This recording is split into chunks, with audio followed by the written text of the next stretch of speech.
ZEE5 ಇರುವಾಗ ನೀವು ನಿಮ್ಮ ನೆಚ್ಚಿನ ಶೋಗಳನ್ನ ಎಂದಿಗೂ ಮಿಸ್ ಮಾಡಿಕೊಳ್ಳುವುದಿಲ್ಲ. ಅದು ಸಂಪೂರ್ಣ ಉಚಿತವಾಗಿ.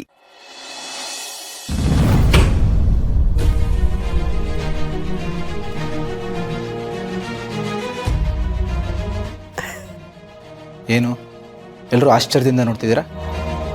ಅದು ನೀನಿವತ್ತು ಕುಡ್ಕೊಂಡು ಬಂದಿಲ್ವಲ್ಲ ಅದಕ್ಕೆ. ಅವಳು ಹಾಗಂದ್ಲು ಅಂತ ಬೇಜಾರು ಮಾಡ್ಕೋಬೇಡ್ವೋ.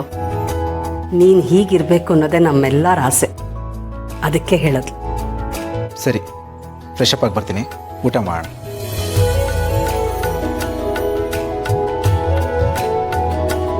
ಯಾಕೆ, ಏನಾಯ್ತು?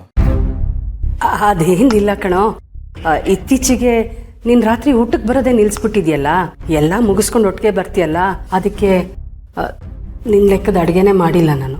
5 ನಿಮಿಷ ಇರು, ಮಾಡಿಬಿಡ್ತೀನಿ ಇರು. ಓ, ಅಂದರೆ ನನ್ನ ಆಲ್ರೆಡಿ ಲೆಕ್ಕದಿಂದ ಆಚೆ ಇಟ್ಟಿದ್ದೀರಾ. ಇರಲಿ ಬಿಡಿ, ನಾನೇನು ಮಾತಾಡೋಲ್ಲ, ಆಮೇಲೆ ದೊಡ್ಡ ಕಾಂಟ್ರವರ್ಸಿ ಆಗಿಬಿಡುತ್ತೆ. ಎಲ್ಲ ಕಡೆ ಕಂಪ್ಲೇಂಟ್ ಹೋಗುತ್ತೆ, ನಾನು ಕೆಟ್ಟೋನಾಗ್ತೀನಿ, ವಿಲನ್ ಆಗಿಬಿಡ್ತೀನಿ, ನನಗೆ ಸೊಕ್ಕು ಆ್ಯಟಿಟ್ಯೂಡ್ ಇದೆ ಅಂತ ಆಗುತ್ತೆ. ಆಮೇಲೆ ಮಾತಲ್ಲೇ ಸಾಯಿಸ್ಬಿಡ್ತೀರ. ಶಿವ, ಇವಾಗ ಅದೆಲ್ಲ ಏನಕ್ಕೆ? ಹೋಗ್ಲಿ ಬಿಡು. ಸರಿ, ಗುಡ್ ನೈಟ್. ಇರೋ 5 ನಿಮಿಷ ಏನಾದರೂ ಮಾಡಿಕೊಡ್ತೀನಿ, ಇರೋ ಕಲ್ಲ. ಏನು ಬೇಡ, ಇಟ್ಸ್ ಓಕೆ. ನೀವು ನನಗೋಸ್ಕರ ಏನೂ ಮಾಡೋ ಅವಶ್ಯಕತೆ ಇಲ್ಲ. ನಿಮ್ಮದು ಊಟ ಆಯ್ತಲ್ಲ, ಬೇಕಿದ್ರೆ ಇನ್ನೊಂದು ಸಲ ಹೊಟ್ಟೆ ತುಂಬ ಊಟ ಮಾಡಿ ಒಂದು ಗ್ಲಾಸ್ ಹಾಲು ಕುಡಿದು ಮಲ್ಕೊಬಿಡಿ. ನೀವು ನನಗೋಸ್ಕರ ಏನೂ ಮಾಡೋ ಅಗತ್ಯ ಇಲ್ಲ, ಈಗಾಗಲೇ ಮಾಡಿರೋದು ಸಾಕು, ಅದನ್ನೇ ತಡ್ಕೊಳಕ್ಕಾಗ್ತಿಲ್ಲ. ನೀವೇನೂ ಮಾಡದೇ ಇದ್ದರೆ ಅದೇ ನನಗೆ ದೊಡ್ಡ ಉಪಕಾರ. ನನ್ನ ಪಾಡಿಗೆ ನಾನು ಬಿಟ್ಬಿಡಿ, ಆಮೇಲೆ ಇದನ್ನು ಕಂಪ್ಲೇಂಟ್ ಥರ ಹೇಳ್ಬಿಡಿ. ಇದು ರಿಕ್ವೆಸ್ಟ್ ಅಷ್ಟೇ. ನೀವು ನಿಮ್ಮ ಪಾಡಿಗಿದ್ಬಿಡಿ, ನನ್ನ ಪಾಡಿಗೆ ನನ್ನನ್ನು ಬಿಟ್ಬಿಡಿ. ಆಮೇಲೆ ಯಾಕೆ ನಾನು ಸುಮ್ಮನೆ ಕೆಟ್ಟವನಾಗೋದು?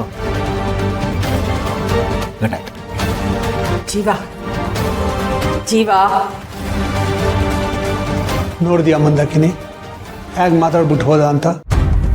ಇರಲಿ ಬಿಡ್ರಿ, ಅವನಿಗೆ ಇವತ್ತೇನೋ ಬೇಜಾರಾಗಿದೆ, ಅದಕ್ಕೆ ಹಾಗೆ ಮಾತಾಡಿದ್ದಾನೆ. ಸದ್ಯ ಕುಡ್ಕೊಂಬಂದಿಲ್ವಲ್ಲ, ಅದಕ್ಕೆ ಖುಷಿ ಪಡೋಣ. ಇಷ್ಟಾದರೂ ಇಂಪ್ರೂವ್ಮೆಂಟ್ ಇದೆಯಲ್ಲ, ಅದು ಸರಿನೇನು. ಒಟ್ಟಿನಲ್ಲಿ ಅವನು ರಿಪೇರಿ ಆದರೆ ಸಾಕು. ದುಡ್ಡು ಬಂದ ಮೇಲೆ ನಮ್ಮ ಪಾಲಿನ ನೆಮ್ಮದಿನೇ ಹೊರಟೋಯ್ತು. ಮೊದಲೇ ಚೆನ್ನಾಗಿತ್ತು ಅನ್ಸುತ್ತೆ, ದುಡ್ಡು ನಮ್ಮ ಮಗನ್ನ ಹಾಳು ಮಾಡಿಬಿಡ್ತು. ದುಡ್ಡಿಗೆ ಯಾಕ್ರಿ ಬೈತೀರಾ? ಇದು ದುಡ್ಡಿನ ಪ್ರಾಬ್ಲಮ್ ಅಲ್ಲ, ಶ್ವಾಸ ದೋಷದ್ದು. ಹೌದು ಅತ್ತೆ, ಎಲ್ಲ ರಾಜೇಂದ್ರ ಭೂಪತಿಯಿಂದನೇ ಆಗಿರೋದು.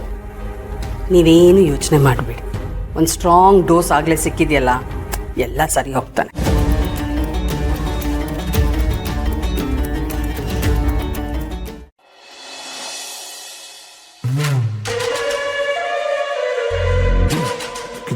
ಲೋ ಆನಂದ, ನೀನು ನಮ್ಮ ಅಣ್ಣ ಸೇರ್ಕೊಂಡು ನಮ್ಗೆ ಎಷ್ಟೆಲ್ಲ ಮಾಡಿಲ್ಲ, ಅದಕ್ಕೆ ಹೇಳೋದು ಕಣ್ರೋ, ಟೈಮು ಯಾವಾಗಲೂ ಒಂದೇ ಥರ ಇರೋದಿಲ್ಲ. ಇವತ್ತು ನಿಮ್ದಾದ್ರೆ ನಾಳೆ ನಮ್ದು. ಕಾಲಾಯ ತಸ್ಮೈ ನಮಃ.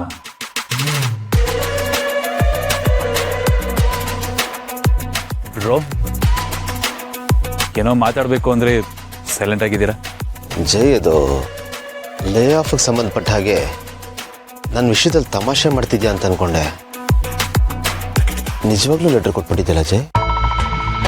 ಕಂಪ್ನಿ ವಿಚಾರದಲ್ಲಿ ಯಾರಾದರೂ ತಮಾಷೆ ಮಾಡ್ತಾರ ಬ್ರೋ? ಖಂಡಿತ ಇಲ್ಲ, ಇದು ಅನಿವಾರ್ಯ ಆಗಿತ್ತು. ಆ್ಯಂಡ್ ಲಾಸ್ಟ್ ಟೈಮ್ ಸಿಕ್ಕಿದಾಗ ನಾವು ಮಾತಾಡಿದಾಗೆ ಈ ಲೇ ಆಫ್ ಅನ್ನೋ ವಿಚಾರ ಬಂದಾಗ ಫಸ್ಟ್ ಟಾರ್ಗೆಟೇ ಹೈಲಿ ಪೇಡ್ ಎಂಪ್ಲಾಯೀಸ್. ಅಷ್ಟೇ ಯಾಕೆ ಬ್ರೋ, ಇವಾಗ ಆಗಿರೋದನ್ನ ಬಿಟ್ಟಾಕಿ ಇದ್ರ ಹಿಂದೆ ನೀವು ಎಷ್ಟು ವರ್ಷದಿಂದ ಕಂಪ್ನಿ ಕೆಲಸ ಮಾಡ್ತಿದ್ದೀರಾ? ನೀವಾಗಲಿ ಅಣ್ಣ ಆಗಲಿ ಎಷ್ಟು ಜನ ಲೇ ಆಫ್ ಮಾಡಿಲ್ಲ? ಲೆಕ್ಕನೇ ಇಲ್ಲ. ನೀವು ಮಾಡಿದ್ದೆಲ್ಲ ಕಂಪ್ನಿ ಒಳ್ಳೇದಕ್ಕೆ ತಾನೆ. ನೀವು ಅವಾಗ ಮಾಡಿದ್ದೇನೆ ಇವಾಗ ನಾನು ಮಾಡ್ತಾ ಇದ್ದೀನಿ ಅಷ್ಟೇ. ಎಲ್ಲ ಕಂಪ್ನಿ ಒಳ್ಳೇದಕ್ಕಾಗಿ, ಇದೆಲ್ಲ part of the business bro. ಬೇಜಾರಾಗ್ತಿರೋದು ಒಂದೇ ಒಂದು ಏನು ಅಂದರೆ ಆ ಲಿಸ್ಟಲ್ಲಿ ನಿಮ್ಮ ಹೆಸರು ಬರಬೇಕಾಯ್ತಲ್ಲ ಅನ್ನೋದು.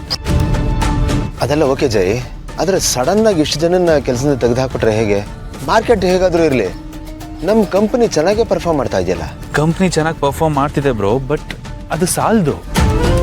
ಈಗಿರೋ ಕಾಂಪಿಟೇಷನಲ್ಲಿ ನಾವು ಕಾಸ್ಟ್ ಕಟ್ಟಿಂಗ್ ಅದು ಇದು ಅಂತ ಮಾಡಿ ಕಂಪ್ನಿಗೆ ಆಗ್ತಿರೋ ಟರ್ನ್ ಓವರು ಪ್ರಾಫಿಟ್ನ ಒಂಚೂರು ಜಾಸ್ತಿ ಮಾಡಿದ್ರೇ ಮಾರ್ಕೆಟಲ್ಲಿ ಸಸ್ಟೈನ್ ಆಗೋಕ್ಕಾಗೋದು ಬ್ರೋ. ವರ್ಷ ಕಳೀತಿದ್ದಾಗೆ, ಜನರೇಷನ್ ಕಳೀತಿದ್ದಾಗೆ ಬಿಸ್ನೆಸ್ ಸ್ಟ್ರಾಟಜಿನೂ ಚೇಂಜ್ ಮಾಡಬೇಕಾಗುತ್ತೆ ಬ್ರೋ, ಇಲ್ಲಾಂದ್ರೆ ನಾವಿಲ್ಲಿ ಉಳಿಯೋಕ್ಕಾಗೋದಿಲ್ಲ. ಆ್ಯಂಡ್ ಇದನ್ನೆಲ್ಲ ನಾನು ಚೆನ್ನಾಗಿ ರಿಸರ್ಚ್ ಮಾಡಿ ನಮ್ಮ ರೆಕಾರ್ಡ್ಸ್ನೆಲ್ಲ ನಾನು ಅನಲೈಸ್ ಮಾಡಿನೇ ಡಿಸಿಷನ್ ತೊಗೊಂಡಿರೋದು. ಮುಂದಕ್ಕೆ ಒಂದು ದಿನ ಇದ್ರದ್ದು ರಿಸಲ್ಟ್ ಸಿಕ್ಕಿದಾಗ ನಾನು ಇವತ್ತು ತೊಗೊಂಡಿದ್ದ ಡಿಸಿಷನ್ನು ಸರಿ ಅಂತ ನಿಮಗೆ ಅನ್ಸುತ್ತೆ. ಅವತ್ತು ನೀವೇ ಖುಷಿ ಪಡ್ತೀರಾ ನನ್ನ ಬಗ್ಗೆ. ನಾನು ಬರೀ ಕಂಪ್ನಿಗಾಗೋ ಒಳ್ಳೇದ್ರ ಬಗ್ಗೆ ಮಾತ್ರ ಯೋಚನೆ ಮಾಡ್ತಾ ಇದ್ದೀನಿ ಬ್ರೋ. ಬೇಕಂದರೆ ನಿಮಗಿರೋ ಎಕ್ಸ್ಪೀರಿಯನ್ಸಲ್ಲಿ ನೀವು ಈಸಿಯಾಗಿ ಕ್ಯಾಲ್ಕುಲೇಟ್ ಮಾಡ್ಬೋದು ನನ್ನ ಈ ಡಿಸಿಷನಿಂದ ಕಂಪ್ನಿಗೆ ಎಷ್ಟು ಲಾಭ ಆಗುತ್ತೆ ಅಂತ. ಬ್ರೋ, ಒಬ್ಬನಿಗೆ ಕೊಡೋ ಸಂಬಳದಲ್ಲಿ 4 ಜನದ ಕೈಲಿ ಕೆಲಸ ಮಾಡಿಸ್ಬೋದು. ಅದು ಲಾಭನೇ ಅಲ್ವಾ? ಬಟ್ ಇದರಿಂದ ತುಂಬ ಜನ ಕೆಲಸ ಕಳ್ಕೊಂಡಿದ್ದಾರಲ್ಲ ಜೈ, ಅದಕ್ಕೇನು ಮಾಡೋದು? ಪ್ರಾಕ್ಟಿಕಲ್ ಆಗಿ ಯೋಚನೆ ಮಾಡಿ. ಒಬ್ಬ ಎಂಪ್ಲಾಯಿ ಅಂದಮೇಲೆ ಅವನ ಜೀವನದಲ್ಲಿ ಒಂದು ಕಡೆ ಕೆಲಸ ಬಿಡೋದು ಅಥವಾ ಕೆಲಸ ಹೋಗೋದು, ಇನ್ನೊಂದು ಕಡೆ ಕೆಲಸಕ್ಕೆ ಸೇರೋದು ಅದು ಕಾಮನ್ ಬ್ರೋ. ಆ್ಯಂಡ್ ಇಷ್ಟು ವರ್ಷ ನಾವು ಎಲ್ಲರೂ ಚೆನ್ನಾಗಿ ನೋಡ್ಕೊಂಡಿದ್ದೀವಿ, ಮುಂದಕ್ಕೆ ಅವ್ರು ಚೆನ್ನಾಗೇ ಇರ್ತಾರೆ. ಆ್ಯಂಡ್ ಬ್ರೋ, ಮೋರ್ ಓವರ್ ನಾವು ಯಾರೋ ಹೊಸಬ್ರನ್ನ ತೆಗ್ದಿಲ್ಲ ಪಾಪ ಮುಂದಿನ ಜೀವನ ಹೇಗೆ ಅಂತ ಹೇಳೋದಕ್ಕೆ. ನಾವು ಕೆಲಸದಿಂದ ತೆಗ್ದಿರೋದೆಲ್ಲ ಎಕ್ಸ್ಪೀರಿಯನ್ಸ್ಡ್ ಹ್ಯಾಂಡ್ಗಳೇ. ಎಲ್ಲರೂ ತುಂಬ ಚೆನ್ನಾಗಿ ಕೆಲಸ ಕಲ್ತಿರೋರು, ಕೆಲಸ ತಿಳ್ಕೊಂಡಿರೋರು. ನಿಮ್ಮನ್ನೇ ತಗೊಳ್ಳಿ, ನಿಮಗಿರೋ ಎಕ್ಸ್ಪೀರಿಯನ್ಸ್ಗೆ ಇಲ್ಲಿಲ್ಲ ಅಂದರೆ ಇನ್ನೊಂದು ಕಡೆ ಕೆಲಸ ಸಿಗುತ್ತೆ. ನೀವು ಚೆನ್ನಾಗಿ ಇರ್ತೀರ, ನಿಮ್ಮ ಲೈಫಲ್ಲಿ ಏನೂ ಡಿಫ್ರೆನ್ಸ್ ಆಗಲ್ಲ. ಬಟ್ ನನ್ನ ಈ ಡಿಸಿಷನಿಂದ ಕಂಪ್ನಿಲಿ ತುಂಬ ದೊಡ್ಡ ಡಿಫ್ರೆನ್ಸ್ ಆಗುತ್ತೆ. It will be A huge difference. ಒಂದು ಕಾಯಿಲೆ ಅಂತ ಬಂದಾಗ ಪೇಷಂಟ್ಗೆ ಕಹಿ ಮದ್ದು ಕೊಡಲೇಬೇಕಾಗತ್ತೆ, ಇಂಜೆಕ್ಷನ್ ಚುಚ್ಚಲೇಬೇಕಾಗತ್ತೆ. ಅಗತ್ಯ ಬಿತ್ತು ಅಂತಂದರೆ ಶಾಕ್ ಟ್ರೀಟ್ಮೆಂಟು ಕೊಡಬೇಕಾಗತ್ತೆ. ಆ್ಯಂಡ್ ನಾನೀಗ ಮಾಡ್ತಿರೋದು ಅದೇನೆ. ಐ ಮೀನ್ ಕಂಪ್ನಿ ಹೆಲ್ತ್ಗೋಸ್ಕರ ಈ ಒಂದು ಡಿಸಿಷನ್ನ ತೊಗೊಳ್ಳೇಬೇಕಾಯ್ತು ಆ್ಯಂಡ್ ತೊಗೊಂಡಿದ್ದೀವಿ. ಜೈ, ನೀನು ಹೇಳ್ತಾ ಇರೋದೆಲ್ಲ ಸರಿನೇ, ಬಟ್ ಈ ವಿಷಯ ನಿಮ್ಮ ಅಣ್ಣಂಗೆ ಗೊತ್ತಾಗುತ್ತಲ್ಲ, ಏನು ಮಾಡ್ತೀಯಾ? ಅವ್ನಿಗೇನಂತ ಆನ್ಸರ್ ಮಾಡ್ತೀಯಾ? ನನಗೂ ಕಾಡ್ತಾ ಇರೋದು ಅದೇ ಬ್ರೋ. ಕಷ್ಟದ ಕೆಲಸ ಸದ್ಯಕ್ಕೆ ಅಂದರೆ ಅಣ್ಣನ ಫೇಸ್ ಮಾಡೋದೆ. ಆ್ಯಂಡ್ ನನಗಿರೋ ಧೈರ್ಯ ಏನು ಗೊತ್ತಾ ಬ್ರೋ, ನಾನು ಯಾವ ತಪ್ಪು ಮಾಡಿಲ್ಲ. ನಾನು ಮಾಡಿರೋದಲ್ಲ ಕಂಪ್ನಿಗೋಸ್ಕರ, ಕಂಪ್ನಿ ಒಳ್ಳೇದಕ್ಕೋಸ್ಕರ. ಆ್ಯಂಡ್ ನನ್ನ ಡಿಸಿಷನ್ ಕರೆಕ್ಟ್ ಆಗಿದೆ. ಯಾರು ಕೇಳಿದ್ರು ನಾನು ಇದನ್ನೇ ಹೇಳ್ತೀನಿ. ಇದಕ್ಕೂ ಮುಂಚೆ ನೀವುಗಳು ಮಾಡಿರೋದನ್ನ ನಾನು ಇವಾಗ ಮಾಡ್ತಾ ಇರೋದು. ನಾನು ಮಾಡಿ ತಪ್ಪು ಅಂತ ಏನಾದರೂ ಅಂತ ಅನ್ಸಿದ್ರೆ ನಾನೇ ಕಂಪ್ನಿಯಿಂದ ರಿಸೈನ್ ಮಾಡಿ ಹೋಗ್ತೀನಿ ಬ್ರೋ. ನನಗೆ ಈ ಪೊಸಿಷನ್ ಬೇಡ. ಇದೆಲ್ಲ ಬಿಟ್ಟಾಕಿ ನನಗೆ ಕಾಡ್ತಿರೋ ಒಂದೇ ಒಂದು ಏನು ಅಂತಂದರೆ ನಿಮ್ಮ ಸಂಬಂಧದ ಬಗ್ಗೆ. ನಾವು ಇಷ್ಟು ದಿನ ಹೇಗಿದ್ವು ಹಾಗೆ ಇರ್ತೀವಿ. ನೀವು ನಮ್ಮ ಮನೆಗೆ ಆ್ಯಂಡ್ ನಮ್ಮಗಳಿಗೆ ಯಾವತ್ತಿದ್ರೂ ಹತ್ತಿರವಾದವ್ರೆ. ಆ ಸಂಬಂಧ ಹಾಗೆ ಇರುತ್ತೆ, ಅದು ಯಾವತ್ತೂ ಹಾಳಾಗೋದಿಲ್ಲ bro. I am really sorry. I am really sorry.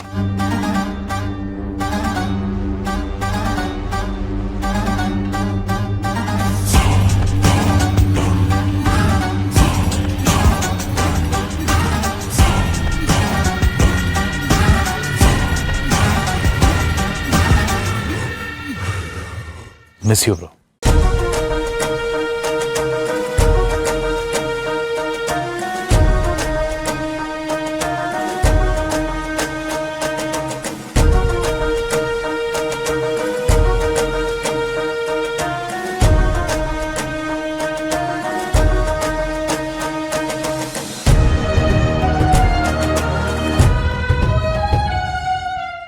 ZEE5 app download ಮಾಡಿ ಎಲ್ಲಾ ಸಂಚಿಕೆಗಳನ್ನು ಸಂಪೂರ್ಣ ಉಚಿತವಾಗಿ ನೋಡಿ.